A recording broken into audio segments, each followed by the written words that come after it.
আসসালামু আলাইকুম। কেমন আছেন সবাই? আশা করছি ভালো আছেন। আজকে আমি আপনাদের সাথে শেয়ার করব হায়দ্রাবাদি চিকেন। আসলে চিকেনটা আমরা একঘেয়েমি একই রকমভাবে রান্না করলে খেতে আমার কাছে খুব বেশি ভালো লাগে না। এই জন্য আমি মাঝে মাঝে চেষ্টা করি একটু অন্যরকমভাবে চিকেনটা রান্না করার। এতে খেতেও খুব বেশি মজা লাগে এবং রান্নাটা করলেও একটা নতুন ধারণাও পাওয়া যায়। হায়দ্রাবাদি চিকেন রান্না করার জন্য আমি এখানে 1 কেজি ওজনের একটা দেশি চিকেন নিয়েছি। এখন আমি এখানে দিয়ে দেব 1 চা চামচ আদা বাটা, 1 চা চামচ রসুন বাটা, হাফ চা চামচ জিরা বাটা এবং 2টা বড় সাইজের পেঁয়াজ বেরেস্তা করে বেটে নিয়েছি। এর মধ্যে দিয়ে দেব 1 কাপ পরিমাণ টক দই। টক দইয়ের সাথে আমি 1 চা চামচ পরিমাণ লেবুও মিক্সড করে নিয়েছি।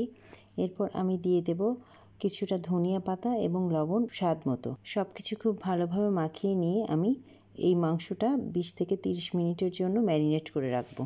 হায়দ্রাবাদি চিকেন তৈরির জন্য হায়দ্রাবাদি মশলাটা করা খুব জরুরি।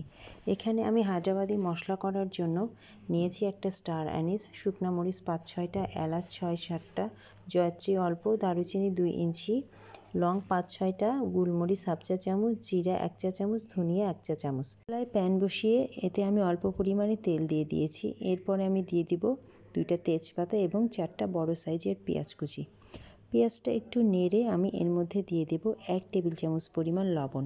লবণটা পেঁয়াজের সাথে খুব ভালোভাবে মিক্সড করে নেব।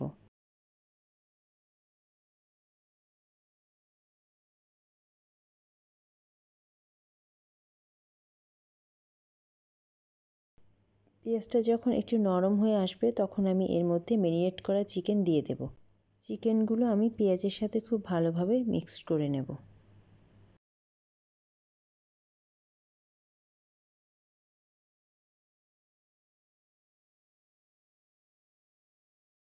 এখন আমি এখানে দিয়ে দেব 1 চা চামচ পরিমাণ ধনিয়া গুঁড়া, 1 চা চামচ পরিমাণ হলুদের গুঁড়া, 1 টেবিল চামচ পরিমাণ মরিচের গুঁড়া এবং 2 চা চামচ পরিমাণ ভাজা হায়দ্রাবাদি মশলা গুঁড়া। হায়দ্রাবাদি মশলাটা আমি আপনাদেরকে দেখিয়েছিলাম, ওইটা আমি হালকা করে কড়াইয়ে টেলে নিয়ে ব্লেন্ডারে ব্লেন্ড করে নিয়েছি। এই ব্লেন্ড করা মশলার কিছুটা আমি এখন দেব এবং বাকিটা আমি রান্নার শেষে দিয়ে দেব। সব মশলাগুলো মাংসের সাথে খুব ভালোভাবে মিশিয়ে নেব।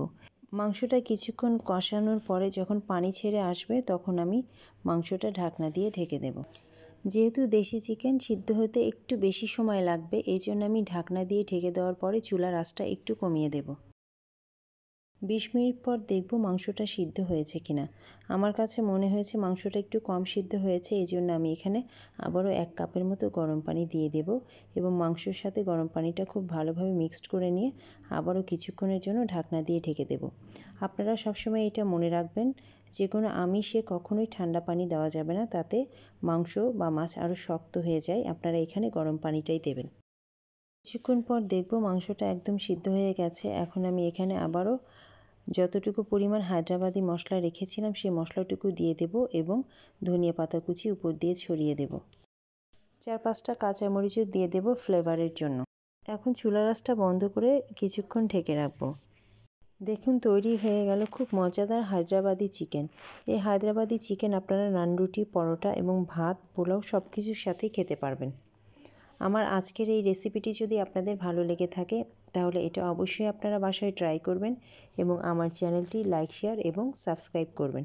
এতক্ষণ সাথে থাকার জন্য সবাইকে অসংখ্য ধন্যবাদ। আল্লাহ হাফেজ।